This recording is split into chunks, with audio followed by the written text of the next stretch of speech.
Hi, it's Doug Keating. Today I'm going to talk about something I don't talk about very often, definitely not in public, and that is my faith. Today I'm going to talk about what I think is the most important thing, which is who are you going to follow in this world? Jesus is my answer, today, forever, and always. If I could pass along only one bit of advice to you, it is this: Jesus is my answer. My faith in him has made the biggest difference in my life.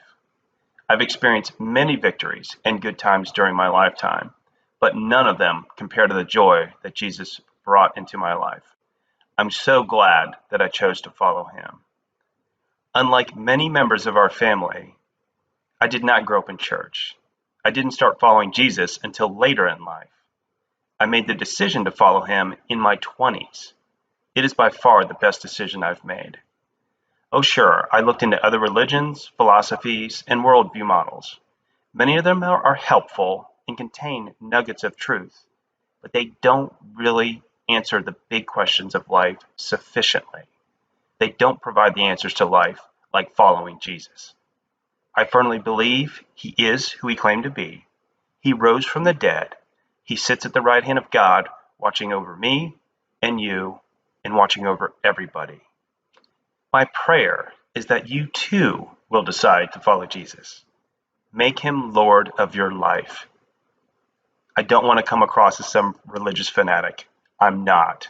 But I want you to know my heart and what Jesus means to me. I'll talk a lot more about my journey towards salvation later in this letter because it's been quite a journey and it is the foundation of my life. It isn't often that I quote scripture, but I will here from the third book of John, chapter 1, verse 4, which says, I have no greater joy than to hear that my children are walking in the truth. This was written by one of the disciples who knew Jesus personally and followed him to the end of his life. Where does this quote come from? What does it mean? Your great-grandfather had this quote painted on the wall of his farmhouse. Pap Gower was a believer. His wife was a believer. All his children followed Jesus.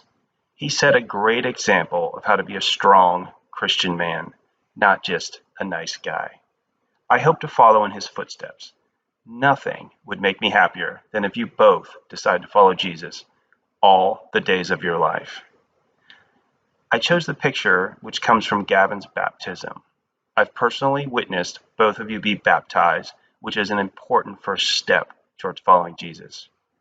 I hope that you continue along that journey and follow him the rest of your life. Trust me, you won't regret it. I'm Doug Keating, and this is my letter to sons.